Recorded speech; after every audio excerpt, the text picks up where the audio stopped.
আমি জানি নতুন কাউরে পাইয়া ভুলা গেছো তুমি। মানুষের সাথে কথা বলাই বন্ধ করে দিয়েছি, কারণ আমি আমার আপন মানুষের কাছেও নিজের বদনাম শুনেছি। নদীর বুকে সব সময় থাকে ঢেউ, এই জীবনে হলো না আমার কেউ। তুমি এত ভালো কেন? আমারে ভালো রাখার লেগা আমারে রেখে চলে গেলা? তোমাকে ছাড়া যদি ভালোই থাকতাম তাহলে এতদিন অন্য কাউকে খুঁজে নিতাম। মইরা গেলে বুঝবা ঠিকই, বাইসা থাকতে চিনলা না। আপন মানুষ পাইলা ঠিকই, আমার মতো পাইলা না। কিছু মানুষ এমন ভাবে আমার মন ভাঙছে, বাইচা থাকতে তাদের আর এই চেহারা দেখানোর কোনো ইচ্ছা নাই,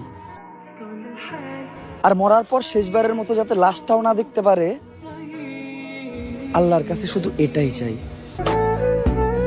পইরা থাকা ফুলও দেখছি মানুষ মায়া করে, আর আমি মানুষ হইয়াও শুধু অবহেলাই পাইলাম।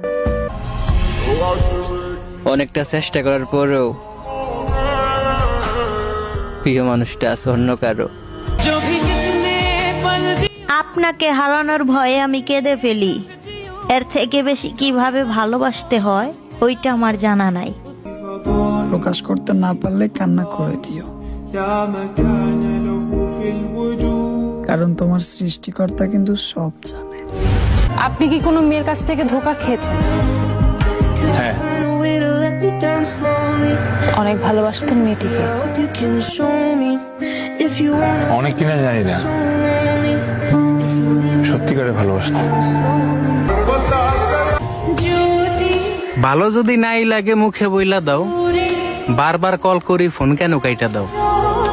অনেক খারাপ হয়ে গেছি না তোমার কাছে? নাকি তোমার আকাশে আজ অন্য কেউ হাসে? যার লাইফে মায়া বেশি তার লাইফে কষ্টও বেশি।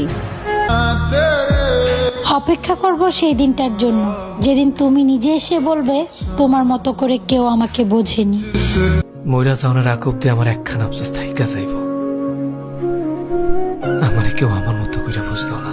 আমার